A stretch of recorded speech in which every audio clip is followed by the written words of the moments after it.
Dear students, last lecture में हमने electrical and thermal analogy को डिस्कस किया था। उसमें हमने तीन बॉडी ली थी, एक आपकी सिलेंड्रिकल, एक आपकी स्फेरिकल और एक आपकी प्लेन स्लैब। और तीनों बॉडी के लिए हमने कंडक्टिव रेजिस्टेंस की वैल्यू कैलकुलेट की थी। कंडक्टिव रेजिस्टेंस का अगर आपको क्वेश्चन मिलता है कि calculate conductive resistance of body और सिलेंड्रिकल बॉडी, तो आप सबसे पहले हीट ट्रांसफर रेट कैलकुलेट करेंगे, जो कि मैंने एक वीडियो में डिस्कस किया था। और हीट ट्रांसफर रेट कैलकुलेट करने के बाद आप लोग T1 माइनस T2 को छोड़ के जो कुछ भी आपके हीट ट्रांसफर रेट के डेरिवेशन में आया होगा उसको आप डिनोमिनेटर में लेके जाएंगे। डिनोमिनेटर में जो भी क्वांटिटी आती है वही आपका थर्मल रेजिस्टेंस होता है। आई होप आप लोग ऐसा करके देखेंगे। तो करने के बाद जो रिजल्ट आएगा, जो हमारे रिजल्ट लास्ट लेक्चर में आया था वही सेम रिजल्ट आना चाहिए। अगर वही सेम रिजल्ट आता है इसका मतलब आपने सही किया है। ये चीज़ हमने तीन बॉडी के लिए स्पेसिफिक किया था, क्योंकि जनरली हम तीन बॉडी ही यूज करते हैं। या तो सिलेंड्रिकल पाइप यूज करते हैं, इलेक्ट्रॉनिक्स इंजीनियरिंग में हम स्पेरिकल बॉडी यूज करते हैं, और एक रेक्टेंगुलर बॉडी यूज करते हैं जनरली। यहाँ पे हम कन्वेक्टिव रेजिस्टेंस भी कैलकुलेट करेंगे। तो कन्वेक्टिव रेजिस्टेंस को कैलकुलेट करने के लिए हमारे पास न्यूटन्स लॉ ऑफ कूलिंग है। न्यूटन्स लॉ ऑफ कूलिंग में आप लोगों ने देखा था कि Q equal to H A S T S minus T infinity. ये हमने न्यूटन्स लॉ ऑफ कूलिंग में बताया था आपको। ए एस जो है सरफेस एरिया, और वहाँ के बेस पे हमने Q की वैल्यू इस T S minus T infinity को छोड़ के जो भी आया है उसको हम डिनोमिनेटर में लेके चले गए, और वहाँ पे इसकी वैल्यू 1/HAS आया। ये जो 1/HAS आया है इसी को हम कन्वेक्टिव रेजिस्टेंस बोलते हैं।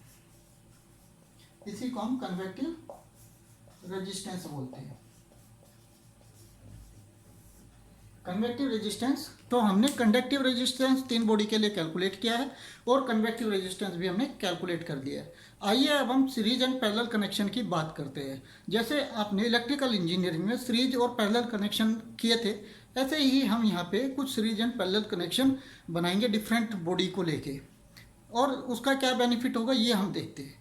आइए सबसे पहले हम इलेक्ट्रिकल इंजीनियरिंग में जो सीरीज और पैरेलल कनेक्शन हम लेते थे उसको डिस्कस करते हैं। तो देखिए, 1 मिनट।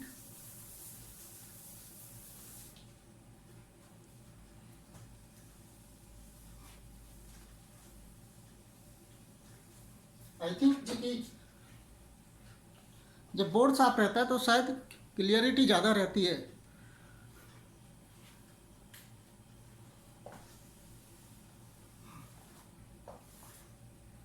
देखिए, आप इलेक्ट्रिकल में आप लोग क्या करते थे, ये दो कनेक्शन आप ऐसे बनाते थे सीरीज के लिए। यहाँ पे आप बोलते थे कि V1 है, यहाँ पे जंक्शन पे V2 बोलते थे, और यहाँ पे जंक्शन पे V3 बोलते थे। कुछ ऐसा ही हम वहाँ पे यूज करते थे, और इसको हम R1 बोलते थे, इसको हम R2 बोलते थे। आप इसको ऐसे लिखते थे, यहाँ से जो करंट पास होती थी I, वही करंट यहाँ पे पास होती थी, और वही करंट हमारी यहाँ से जाती थी आगे। तो आपका जो करंट था वो सेम होता था।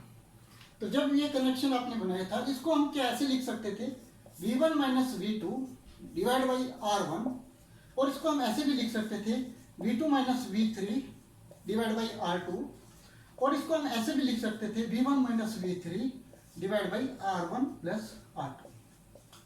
इसका मतलब ये है, जब हमने इलेक्ट्रिकल इंजीनियरिंग में पैरेलल सीरीज कनेक्शन बनाया था तो आपका करंट सेम था, बीच में एक सेंटर पॉइंट पे आपने टेम्परेचर या पोटेंशियल कैलकुलेट किया था, और रेजिस्टेंस जो है आपस में जुड़ गए थे, ये आपने किया था। और कंडीशन ये थी कि करंट आपका सेम फ्लो हो रहा था। जितना करंट आपका V1 पॉइंट से जा रहा था उतना ही आपका लास्ट जंक्शन पे उतना ही आ रहा था। तो ये हमने वहाँ पे कैलकुलेट किया था। आइए थर्मल में देखते हैं ये कैसे हो सकता है। थर्मल में देखिए, इसको मैं रफ कर देता हूँ। थर्मल में देखिए, मान लो कि मेरे पास दो बॉडी है, एक बॉडी 1 और ये मैं बॉडी 2 लेता हूँ। ये मैंने बॉडी 2 लिया है, और इसको मैं ऐसे दिखा देता हूँ। अब आई थिंक आपको समझ में आ गया होगा कि ये दो बॉडी कैसे रखी हुई है। यहाँ से अगर मैं हीट देता हूँ इसको Q, तो इस जंक्शन पे भी Q हीट आएगी, और इस जंक्शन पे भी क्यू हीट बाहर जाएगी। इसका मतलब ये हुआ, समझ लीजिए, जैसे हमारे पास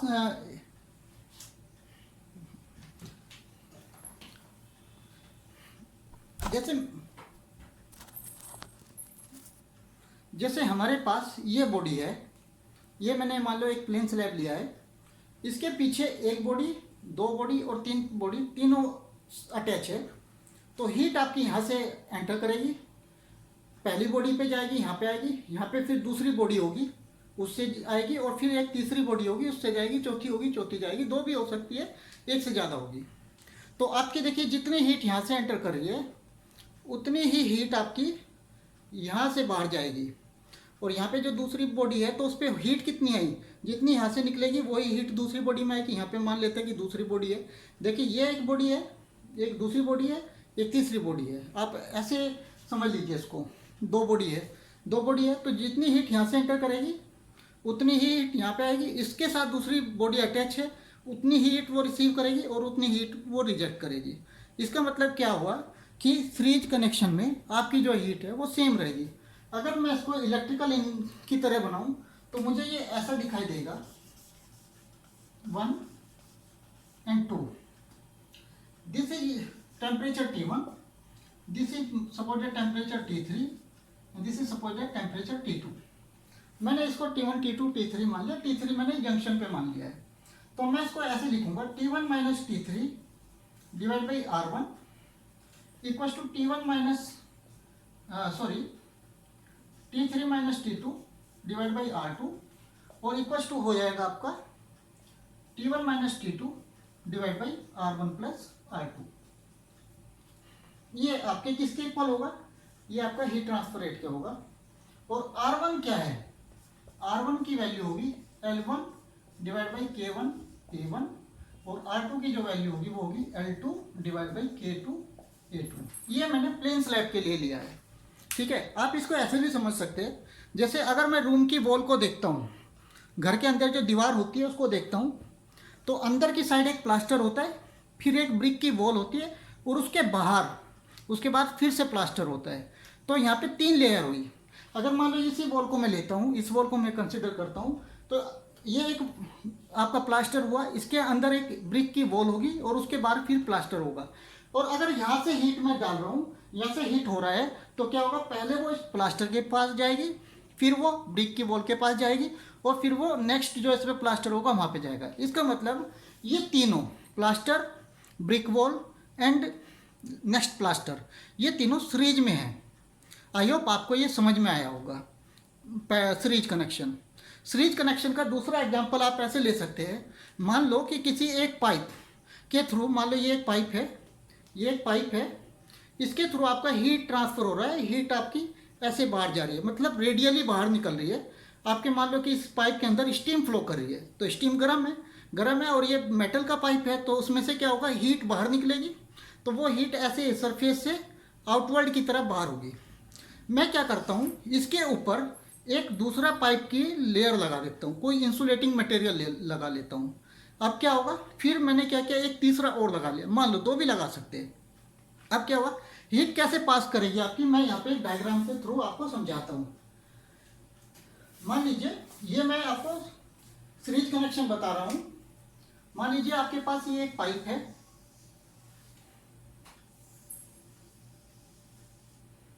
ये पूरा नहीं बना रहा मैं इसको, ये आपके पास एक पाइप है, ये इसके पाइप तीसरा पाइप है, ये पाइप 1 हुआ आपका और ये पाइप 2 हुआ, और ये एक दूसरे के ऊपर रैक है। तो अगर यहाँ पे स्टीम है, तो यहाँ पे अगर स्टीम है, तो यहाँ पे स्टीम है, तो सबसे पहले तो यहाँ से यहाँ तक हीट जाएगी। सबसे पहले तो इस स्टीम से इस पाइप तक हीट जाएगी। तो स्टीम से पाइप तक जो हीट जा रही है वो कन्वेक्शन के थ्रू जाएगी। तो पहला केस क्या हुआ, यहाँ से पाइप स्टीम से पाइप के इनर सरफेस तक जो हीट जा रही है, पाइप के इनर सरफेस तक जो हीट जाएगी वो कन्वेक्शन के थ्रू जाएगी। फिर यही हीट इस पाइप में कंडक्शन के थ्रू जाएगी, और यही हीट आपकी इस पाइप में, दूसरे पाइप में कंडक्शन के थ्रू जाएगी। और अगर ये एटमॉस्फेयर है बाहर, तो ये हीट यहाँ से बाहर निकल जाएगी, ये हीट आपकी यहाँ से बाहर निकल जाएगी। और ये बाहर जाने के बाद एयर होगी, तो एयर में फिर से कन्वेक्शन होगा। तो कुल मिला के यहाँ पे 4 रेजिस्टेंस आएंगे। देखिए कौन कौन से।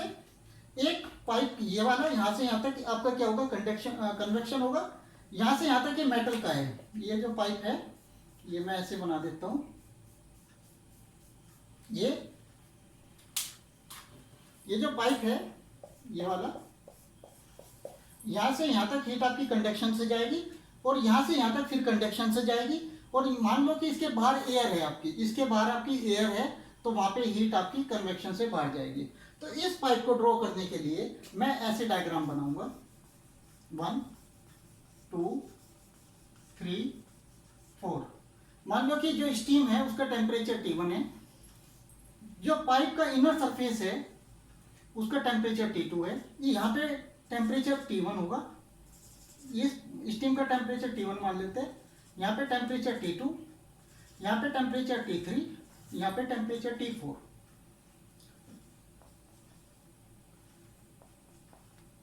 तो ये टेम्परेचर सराउंडिंग का टेम्परेचर T5, जो बाहर है बाहर का टेम्परेचर क्या होगा, T1। तो आपको आई होप आपको ये समझ में आया होगा कि मैंने ये कैसे किया है।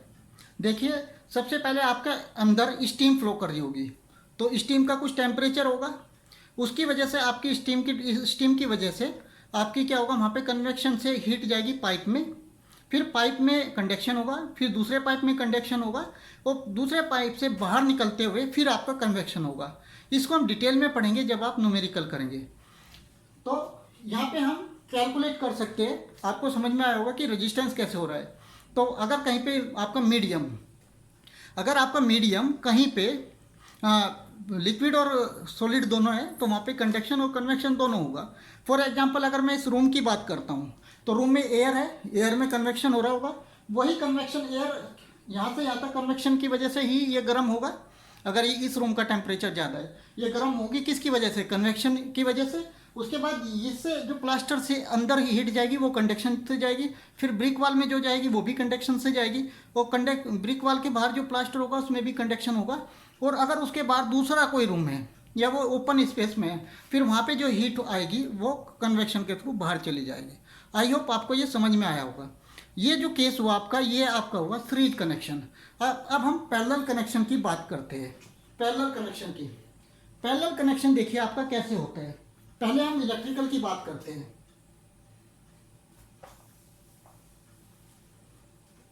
इलेक्ट्रिकल में आपने जो पैरेलल कनेक्शन बनाया होगा वो आपने ऐसे बनाया होगा, वो ये ऐसे बनाया होगा। यहाँ पे आपने V1 लिया होगा, यहाँ पे आपने V2 लिया होगा, ये R1 था, ये आपका R2 था। इसमें करंट I1 गई होगी, इसमें करंट I2 गई होगी। ये डिपेंड करेगा कि रेजिस्टेंस किसका ज़्यादा या कम है। तो आपने इसको ऐसे लिखा था I इक्वस टू, आप ऐसे लिख सकते हैं I equals to V1 plus V2, और V1 की वैल्यू और V2 की वैल्यू निकाल, सॉरी I1 प्लस I2, और इनकी वैल्यू निकाल के आप रख सकते हैं। तो मैं इसको यहाँ पे ऐसे ही करता हूँ, I equals to I1 plus I2। I1 की वैल्यू जो होगी वो क्या होगी, V1 minus V2 divide by R1, plus I2 की जो वैल्यू होगी वो होगी V1 minus V2 divide by R2। आप क्या करेंगे, आपको यहाँ से V1 माइनस V2 कॉमन मिल जाएगा, 1/R1 प्लस 1/R2 आपका रेजिस्टेंस का वैल्यू आ जाएगा, 1/R का वैल्यू आ जाएगा। तो सेम हमको इलेक्ट्रिकल मैकेनिकल में भी ऐसा ही करना है, हीट ट्रांसफर में भी हमको सेम ऐसे ही करना है। वहाँ पे हम ऐसा कैसे करेंगे, हमारे पास क्या होगा कि जैसे ये एक बॉडी है, 1 मिनट, जैसे ये एक बॉडी है, इसके ऊपर दूसरी बॉडी हम रख देंगे, 2 बॉडी, एक बॉडी ये, एक इसके ऊपर दूसरी बॉडी आ जाएगी। हम यहाँ से हीट ट्रांसफ़र करेंगे, यहाँ से हीट ट्रांसफ़र करेंगे और यहाँ पे हीट निकलेगी। तो क्या होगा, जब आप यहाँ से हीट एंटर कराएंगे, तो क्योंकि इसकी थर्मल कंडक्टिविटी अलग है, इसकी थर्मल कंडक्टिविटी अलग है, इसका रेजिस्टेंस अलग होगा, इसका रेजिस्टेंस अलग होगा। लेकिन जैसे इलेक्ट्रिकल में होता था, ये दोनों सरफेस का जो इसके ऊपर सरफेस रखा हुआ है वो, और वो जो इसके ऊपर सरफेस रखा हुआ है वो, और ये दोनों जो है एक ही पॉइंट से अटैच होंगे। इसका मतलब दोनों का यहाँ पे जो टेम्परेचर होगा, इस पॉइंट पे जो टेम्परेचर होगा वो दोनों का सेम होगा। ऐसे ही इन दोनों का यहाँ पे टेम्परेचर सेम होगा। ये ऐसे देखिए आप, ये ऐसे, आई होप आपको समझ में आ रहा होगा। ये देखिए, ये जो कनेक्शन मैंने बनाया अभी, ये दो अलग अलग बॉडी लिए, इनको ऐसे अटैच कर दिया। अगर मैं यहाँ से हीट दे रहा हूँ इसको ऐसे, तो ये आपका सीरीज कनेक्शन हुआ और ये पैरेलल हुआ। पैरेलल कैसे? जैसे अगर ये बॉडी है, ये दो, तो ये देखिए आपका पैरेलल कनेक्शन है। हीट कैसे जारी होगी इसमें? ये यहाँ से हीट एक जारी होगी, एक यहाँ से हीट जारी होगी, ठीक है। तो आपको समझ में आ गया होगा कि पैरेलल कैसे होगा। तो देखिए मैं यहाँ पे पैरेलल बनाता हूँ। मान लो कि एक बॉडी आपके पास ये है और एक बॉडी इसके ऊपर ये रखी हुई है। यहाँ से इसमें Q1 जाएगा, यहाँ से इसमें Q2 जाएगा। मान लो कि यहाँ से इसमें Q1 बाहर निकलेगा और यहाँ से इसमें Q2 बाहर निकलेगा। अब देखिए टोटल हीट कितना होगा? Q इक्वल टू क्या हो जाएगा? Q1 plus Q2। Q1 कितना होगा? इस पॉइंट पे, इस पूरे पॉइंट पे, इस पूरे सरफेस पे टेम्परेचर T1 है, इस पूरे सरफेस पे टेम्परेचर T2 है। तो पूरे सरफेस Q1 को मैं लिख सकता हूँ T1 minus T2 divide by R1 plus T1 minus T2 divide by R2। यहाँ पे आपका T1 माइनस T2 कॉमन आ जाएगा और वही सेम रिजल्ट आपको मिल जाएगा। तो मैं यहाँ पे क्या लिखता हूँ, ये R1, ये R2, R1 TH लिख देते हैं, थर्मल। तो आपका 1/R इक्विवेलेंट जो आएगा वो आ जाएगा 1/R1 TH plus 1/R2 TH। तो ये आपका रिजल्ट आ गया पैरेलल में। आप ध्यान से सोचिए कि पैरेलल में क्या चीज़ आपकी सेम होनी चाहिए।